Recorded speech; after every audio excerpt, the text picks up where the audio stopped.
Welcome back to another session of Guidestone University. In this session today, we're going to be looking at two types of workplace change that every leader should be prepared for in their life, their work, their leadership. Here's something that I've learned. If any organization or any team is going to accomplish vision, change must occur in the organizational culture. If you're going to accomplish vision, change must occur because change is at the core of leadership. If there is no change, then there is no leadership, right?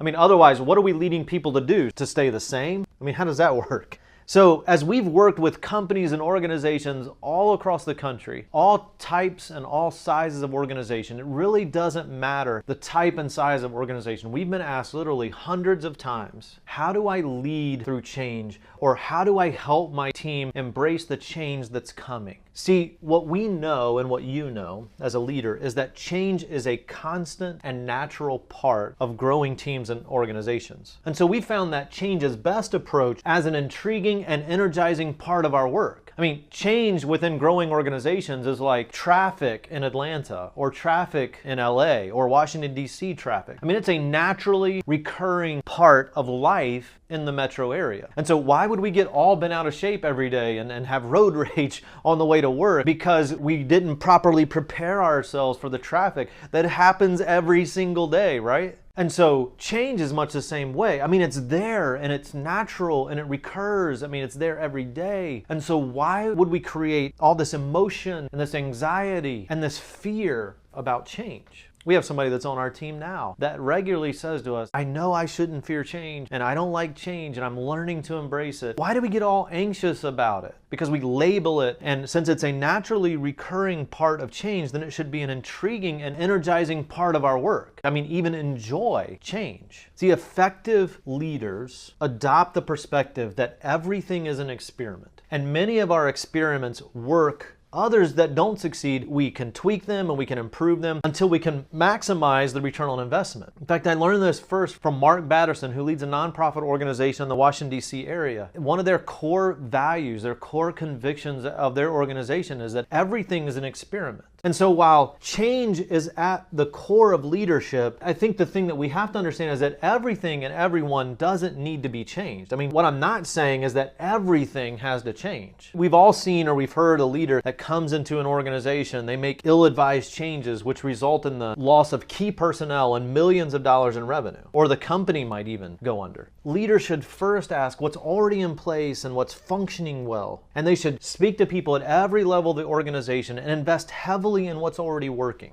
Here, think about this. Many organizations should allocate 80 to 90% of resources to initiatives that are already profitable or already high performing, and 10 to 20% of resources into innovation. I think sometimes we get the thing turned around on its head and we start allocating more and more money to innovation and to new initiatives, and we end up creating a lot of drama that creates problems for ourselves. And so here I want to share with you two types of change within every organization. There are really only two types of change.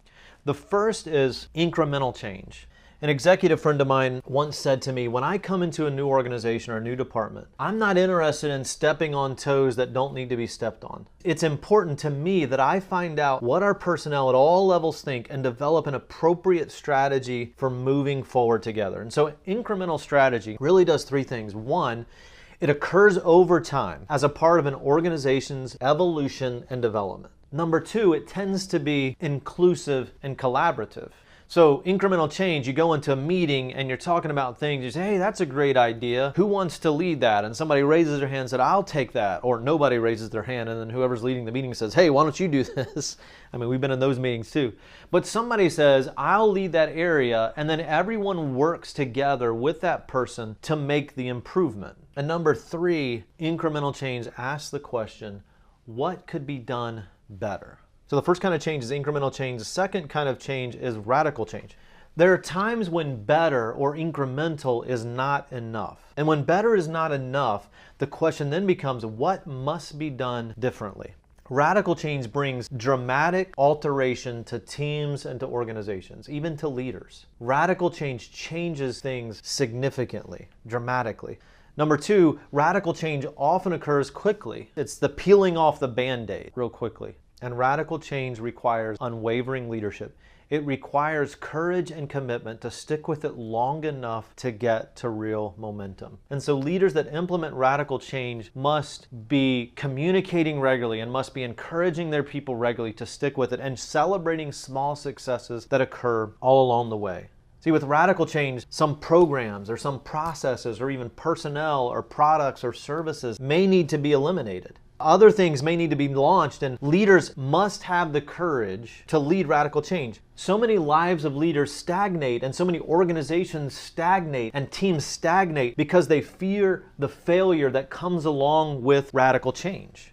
Failure is the most common of all fears, and to experience growth, we must be more afraid of missed opportunities than we are the failure of change. And so we need to go ahead and face that fear. Our fears lose power when we confront them. And life's greatest memories, and the greatest memories in the life of our work, and the fulfillment of our work are often discovered in the biggest challenges that we face. And so instead of fearing these opportunities to grow through change, we should embrace them, and we should embrace the change that comes along with them with energy and passion. Never allow fear to keep you from growing. It's not always going to be easy to lead change, but it'll always be worth it. So here's what I want you to think about. The two types of change, incremental and radical, what should be done, what can be done better, and what must be done differently. What type of change has been most effective for you and your organization? Number one. And then list your latest experience with each type of change. When's the last time you experienced incremental change in your team, your organization, your leadership? And when's the last time you experienced radical change